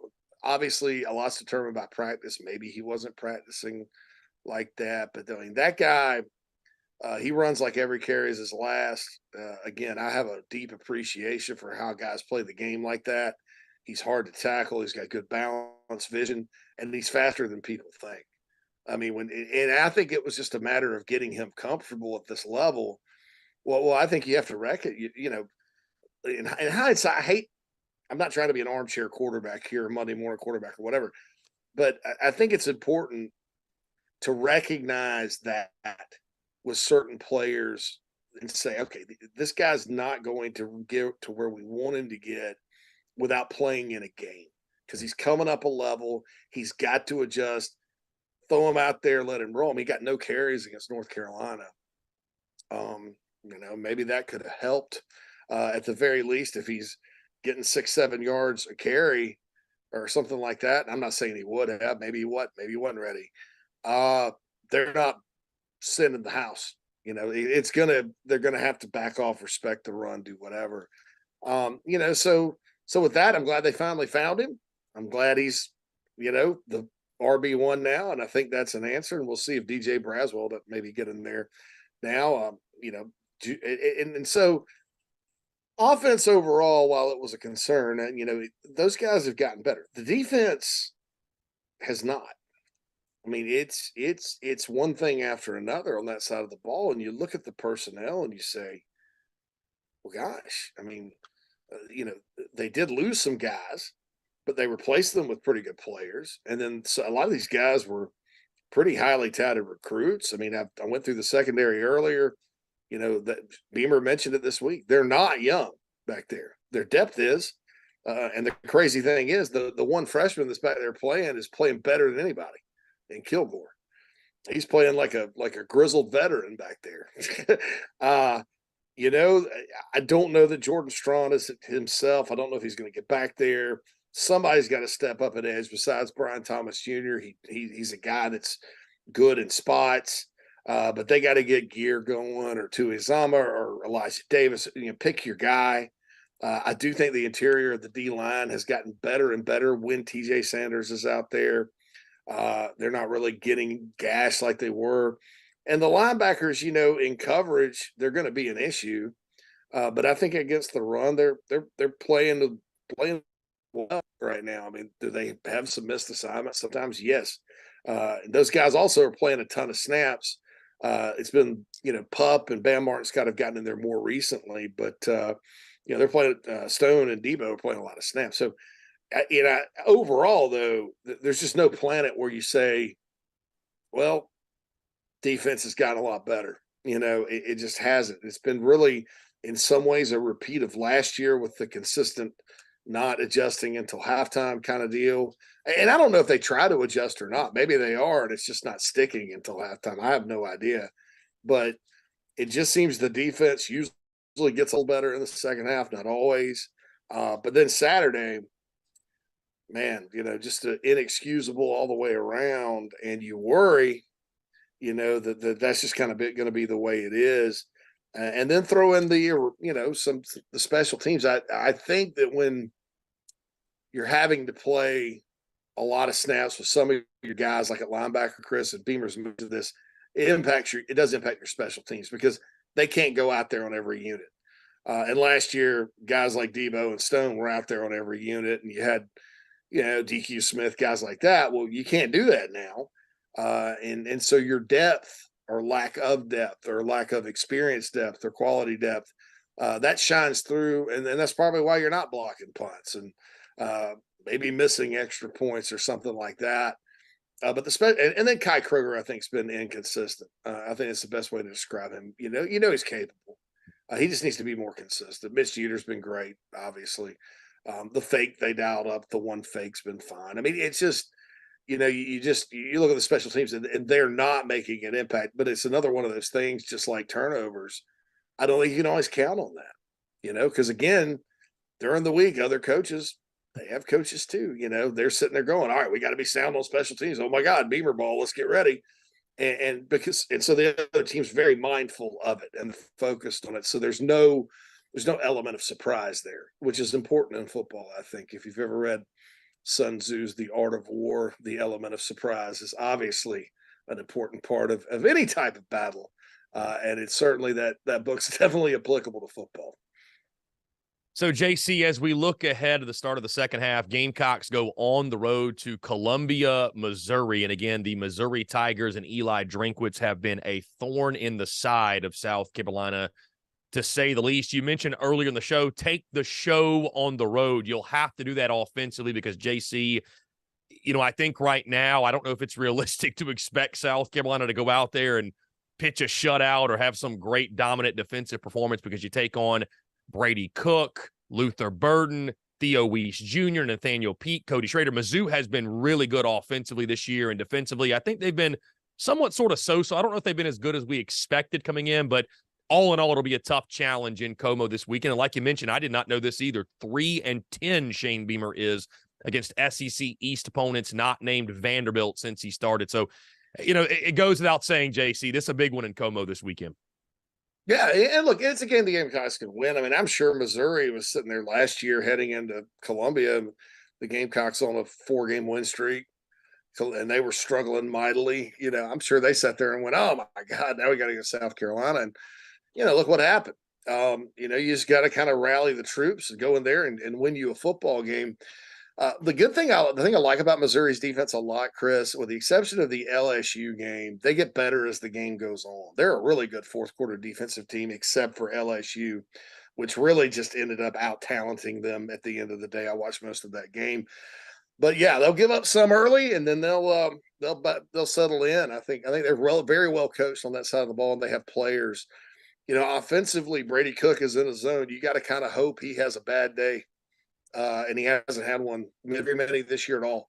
But from being booed on his home field to being like, one of the better quarterbacks in the SEC, he can hurt you with his feet. You mentioned Cody Schrader. This is a battle of former Division II running backs. Cody Schrader was at Truman State prior to last year and came to Missouri as a walk-on. And he's good, tough to stop. And then they may have the best receiving core, I think, one of them in the SEC at least. And so it's going to be tough. The Gamecocks have not fared well against Eli Drinkwitz since the 2017 opener when they beat NC State, and he was the coordinator there. And even that day, his offense had about 505 yards, while Roper Ball only put up about 220. Exciting win, good win for the Gamecocks. But Eli's been pretty good against Carolina, and it's just it's a tough one. It's a tough one to sit there and think about. That said, Missouri really hadn't blown South Carolina out. Even I guess 2019 was the biggest margin. That was a 20-point game. My God, Brian McClendon, you had Ryan Helinski throw a freaking RPO on the 3, and it ends up at a 100-yard pick 6. And I mean, if you kick the field goal there, you're only down 7, and you faced adversity. 2020, Carolina comes back. It's a 17-10 against the Doty game. 2021 was inexcusable. South Carolina managed 253 yards against one of the worst defenses I've ever seen. Coached by Steve Wilkes, by the way, who's killing it in the NFL. So what does that tell you sometimes about these NFL guys? I don't know.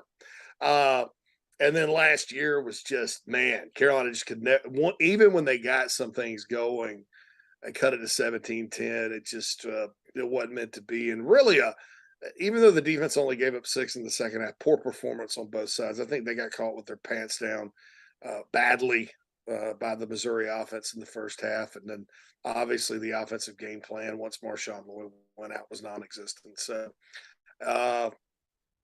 it's tough, but it hadn't been insurmountable. I don't think Missouri's 10 times more talented than the Gamecocks. I think there's probably a slight edge to them right now, given the injuries on the roster, but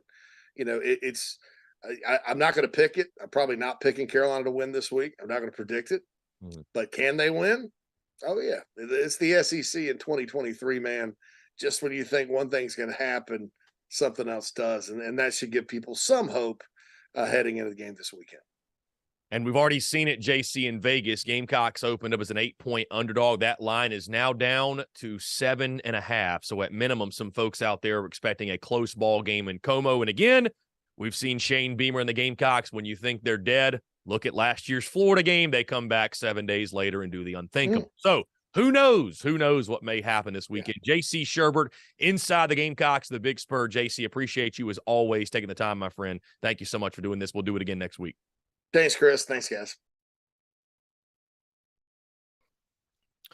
Okay, that was JC Shurburtt of the Big Spur. Appreciate him taking the time inside the Gamecocks. Of course, I go on their show every single Thursday to talk all things Gamecocks football.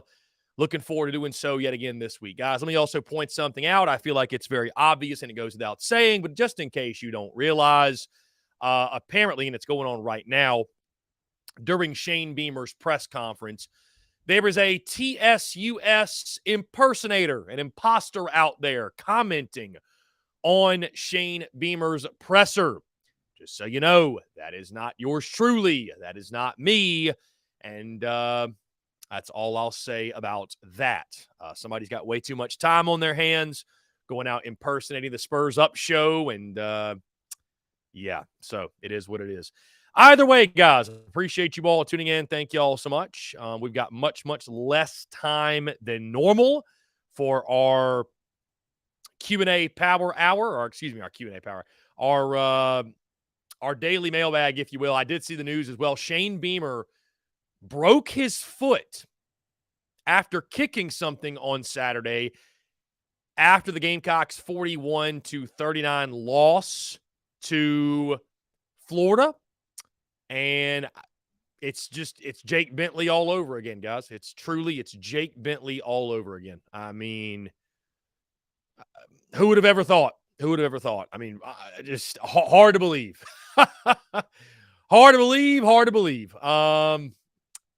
You know, I don't know how that happens. I don't know how you let your emotions get away from you so badly that you do that, but he did it. And, you know, is what it is. So, guys, we'll jump into some of these questions. We'll go as long as there's questions to be answered. I don't think we have any voicemails to get to in case I missed them. No new voicemails, guys. You can call 843-790-3337, 798-43-790-3377. Leave us a question, leave us a call, all that good stuff, and we'll get into it. In the meantime, let's see. We'll go through some of these questions, and then we'll get out of here.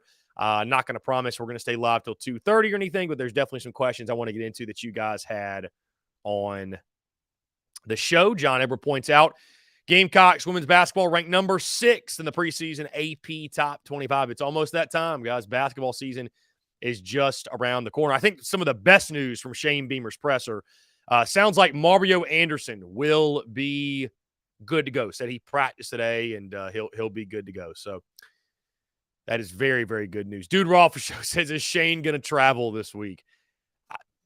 I would assume so, my friend. I would assume so. Peyton Smith, Beamer breaks his foot while Clayton White breaks our hearts. Justin Martin, hey, Chris, do you go to the fair? I've been before. I don't know if I'll go this year. B. Hughes, yeah, again, in case you missed it, fake Spurs Up show troll on the pressers. That's how you know we're in peak football season. So just in case you guys don't realize, that is not the real TSUS. It goes without saying. Joe, if Marcellus Dial makes the tackle on 4th and 11, we win. Indeed. Yep, you are correct.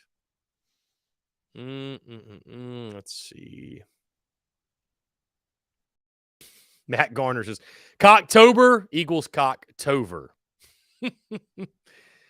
Nate's here and there. I'm done with him for the rest of the year. Let's see. Just trying to go through some of these questions. Guys, if y'all have anything, please leave it and we'll get to it. Let's go to the Discord. Under the TDC question channel has been busy today. Cox by 2. We'll be posting the grades, the midseason report card later today. Offense B-, defense D-, special teams C+, coaching C-, overall a D. So we'll post that graphic later today. Gavin, do you know if the recruits that decommitted from Auburn and LSU are on Beamer's radar? I do not, Gavin.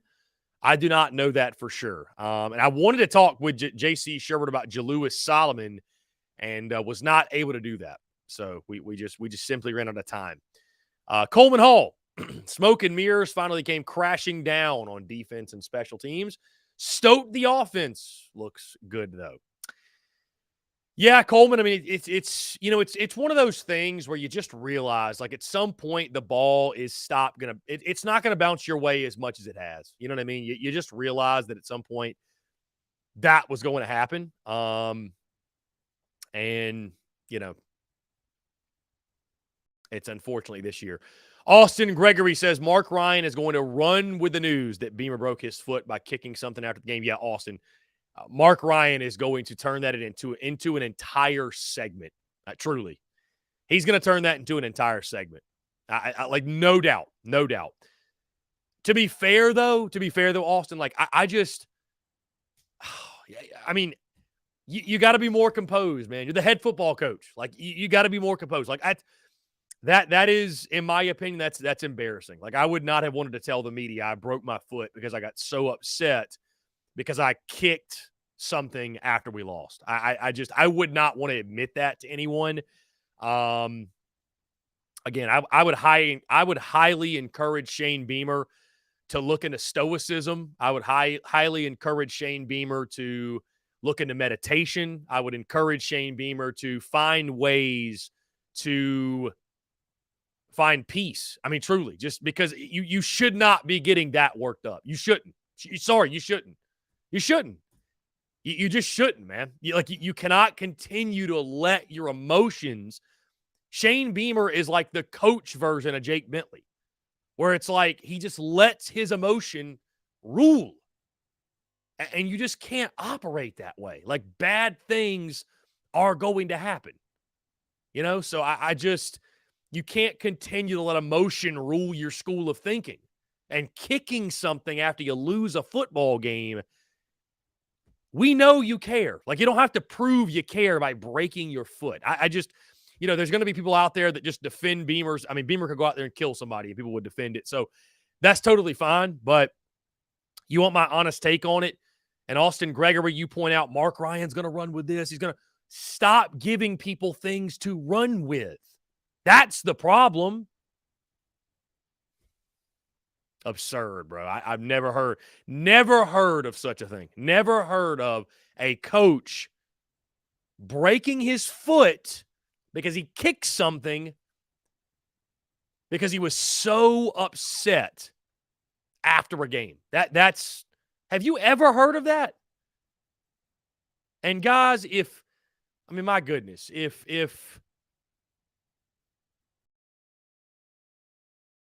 Dabo Sweeney did that, or Kirby Smart, or some rival, Gamecock fans would be running with it and trolling like you wouldn't believe.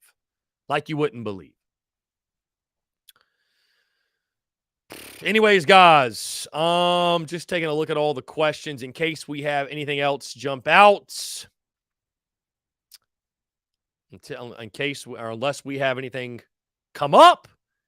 God,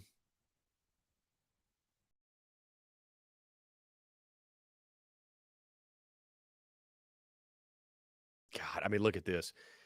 So David Cloninger said this. Shane Beamer mentions he broke his foot on Saturday. He kicked something after the game, thought he was okay. Before anybody says, quote, the head coach gets frustrated, can't control his emotions. No, quote, I care. You're going to have a hard time convincing anybody that's the case. That I just care. That's why I kicked that locker and broke my foot. I care. You know what I mean? Like, I just... again, man, we all support Shane Beamer, but if you don't want a guy like Mark Ryan or somebody else to run with something like that, well, don't give him ammo. Like, stop giving him ammo. I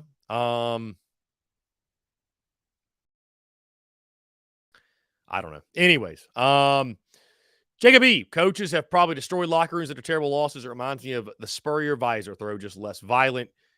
I mean, again, Jacob, it's one thing to throw your visor. It's another to break your foot. That's embarrassing. I mean, I don't care how you want to spin it. That's just embarrassing. Like we know you care. You're the leader of the football team. You're the leader of the football program. You cannot be so overrun by emotion that you do something like that. And that, guys, that's a microcosm of Beamer. When people ask why do his pressers make headlines? Why are his pressers so? Because Shane Beamer, when Carolina wins, it's like they won the Super Bowl. And Shane Beamer, when Carolina loses, he's doom and gloom like every other Carolina fan out there. So that's why the emotions run wild. The emotions run wild. You can't let the emotions do that. And I think that's something, I say Shane Beamer as a young head coach. I mean, Shane Beamer's not a young dude, right? He's in his, 40s? Like, he's not a young guy. Like, I'm not saying he's old, but, like, you know what I mean? It's not like he's 20 years old. Like, but I guess you could say as a young head coach, he still has that to master. He still has his emotions to get in check. But that's crazy that we're having that conversation. And again, maybe the only reason we're having it is because South Carolina's not winning games, but I don't like that we're having it. I don't like that we're having it in the slightest. I don't want my head coach to be so overrun by his emotions. He can't even refrain from kicking something and breaking his foot after a game, much less saying something that goes viral on social media. So, I don't know. Guys, on that note, let's go ahead and close it up. I appreciate you all tuning in, guys. Make sure you hit that subscribe button on YouTube. Hit that bell icon so you get notifications when we go live. We drop new video content as well. Also, hit the subscribe button on iTunes, Spotify, Google Podcasts, wherever you get your podcasts. Guys, I may start tomorrow's show. With that as a talking point about Shane Beamer, because it is very similar to Jake Bentley. It is, in the sense that Jake Bentley was a good quarterback at times, had a lot of potential, but he was someone who was overrun by his emotions, and he never got the best of himself because of that. It can happen to anybody in any scenario.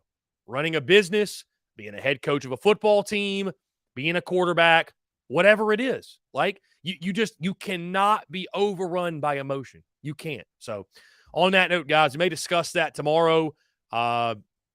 Stay tuned to all the content bleeding out of the eyeballs today, guys, and all throughout the week. And, of course, as we get ready for the game Saturday against Mizzou. Guys, appreciate you all tuning in. Thank you all so much. Have a great rest of your day, and we will talk to you all tomorrow.